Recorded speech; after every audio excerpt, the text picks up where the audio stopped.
जय श्री कृष्णा दोस्तों, मैं रोहित पांडे आप सबका स्वागत करता हूँ श्री सत्यनारायण भगवान की कथा के तीसरे अध्याय में। तृतीय अध्याय। सूत जी बोले, हे श्रेष्ठ मुनियों, अब आगे की कथा कहता हूँ। पहले समय में उल्कामुख नाम का एक बुद्धिमान राजा था। वह सत्यवक्ता और जितेंद्रिय था। प्रतिदिन देवस्थानों पर जाता और निर्धनों को धन देकर उनके कष्ट दूर करता था।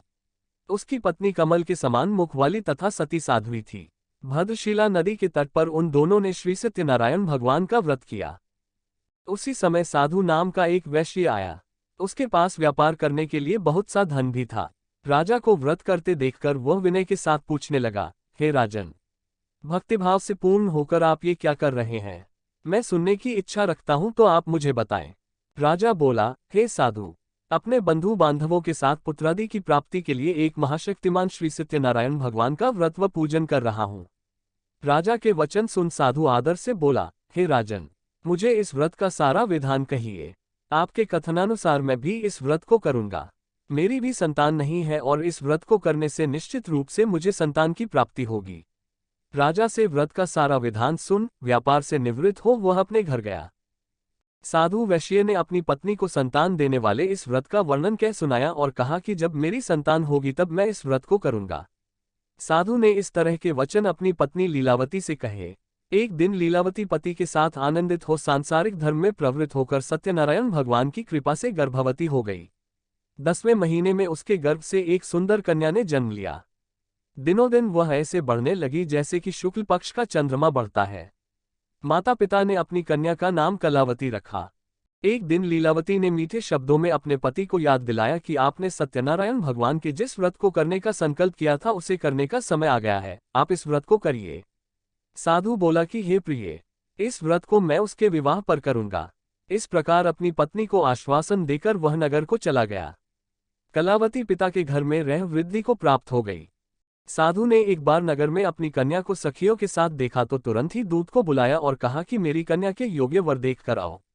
साधु की बात सुनकर दूत कंचन नगर में पहुंचा और वहां देखभाल कर लड़की के सुयोग्य वानिक पुत्र को ले आया।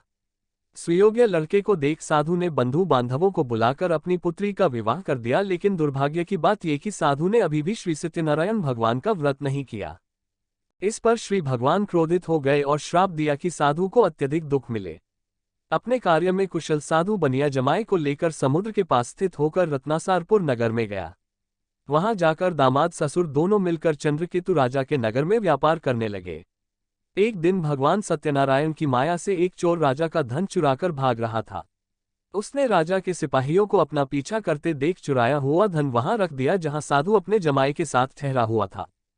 राजा के सिपाहियों ने साधु वैश्य के पास राजा का धन पड़ा देखा तो वह ससुर जमाई दोनों को बांधकर प्रसन्नता से राजा के पास ले गए और कहा कि उन दोनों चोरों हम पकड़ लाए हैं, आप आगे की कार्यवाही की आज्ञा दें। राजा की आज्ञा से उन दोनों को कठिन कारावास में डाल दिया गया और उनका सारा धन भी उनसे छीन लिया गया। श्री सत्यनारायण भगवान से श्राप से साधु की पत्नी भी बहुत दुखी हुई। घर में जो धन रखा था उसे चोर चुरा ले गए। शारीरिक तथा मानसिक पीड़ा व भूख प्यास से अति दुखी हो अन्न की चिंता में कलावती के ब्राह्मण के घर गई।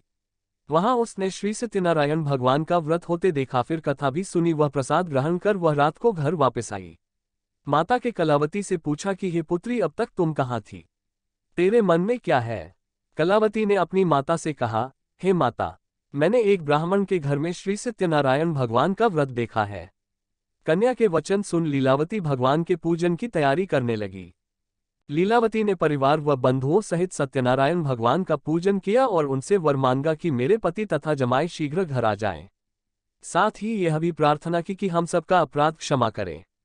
श्री सत्यनारायण भगवान इस व्रत से संतुष्ट हो गए और राजा चंद्रकेतु को सपने में दर्शन दे कहा कि हे राजन, तुम उन दोनों वैश्यों को छोड़ दो और तुमने उनका जो धन लिया है उसे वापस कर दो। अगर ऐसा नहीं किया तो मैं तुम्हारा धन, राज्य व संतान सभी को नष्ट कर दूंगा। राजा को ये सब कहकर वह अंतर्धान हो गए। प्रातःकाल सभा में राजा ने अपना सपना सुनाया, फिर बोले कि बनिक पुत्रों को कैद से मुक्त कर सभा में लाओ। दोनों ने आते ही राजा को प्रणाम किया। राजा मीठी वाणी में बोला, हे महानुभावों, भाग्यवश ऐसा कठिन दुख तुम्हें प्राप्त हुआ है, लेकिन अब तुम्हें कोई भय नहीं है। ऐसा कह राजा ने उन दोनों को नए वस्त्राभूषण भी पहनाए और जितना धन उनका लिया था उससे दुगुना धन वापस कर दिया। दोनों वैश्य अपने घर को चल दिए। इति श्री सत्यनारायण व्रत कथा तृतीय अध्याय संपूर्ण। श्रीमन नारायण भज मन नारायण। श्री सत्यनारायण भगवान की जय।